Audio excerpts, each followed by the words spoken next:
Assalomu alaykum va rahmatullohi va barakatuh. Avvalambor Alloh taologa hamd, payg'ambarimiz Mustafa sallallohu alayhi va sallamga ko'pdan ko'p salovat va salomlarimiz bo'lsin. Bizlarga Alloh taoloning rahmati, payg'ambarimizning shafoati nasib aylagan bo'lsin. Bismillahirrohmanirrohim. 3-kitob 127-hadis.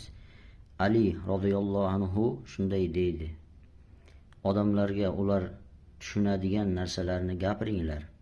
Alloh va uning rasuli yolg'onchiga chiqarilishini xohlaysizmi?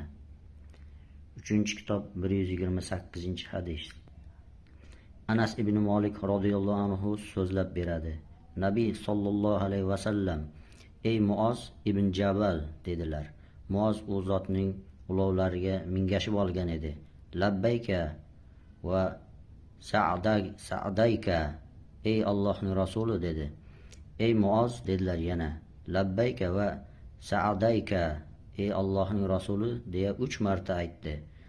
Allohdan o'zga iloh yo'q va Muhammad Allohning rasulidir deb sidq dildan guvohlik bergan kishi borki, Alloh uni do'zaxga harom qilur dedilar. Ey Allohning rasuli, odamlarni bundan xabardor qilaymi? Xursand bo'lishar edi, dedi Muoz. U holda suyanib qolishadi, dedilar u zot. Muoz gunohkor bo'lib qolishdan qo'rqib, buni o'limi oldidan aytgan. Labbayka va sa'dayka iborasi lug'atda men mana shu yerdaman, xizmatingizga tayyorman, sizni ulug'layman degan ma'noni bildiradi.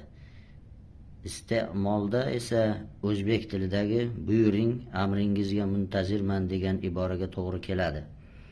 3-kitob 129-hadis. Anas radhiyallohu anhu aytadi: menga aytildiki, Nabiy sallallohu alayhi va sallam Muozga: kim Allohga hech narsani sherik qilmagan holda u zotga yo'liqsa, jannatga kiradi dedilar. Odamlarga xushxabar beraymi? Dedi Muoz. Yo'q, ularning bunga suyanib qolishlaridan qo'rqaman dedilar.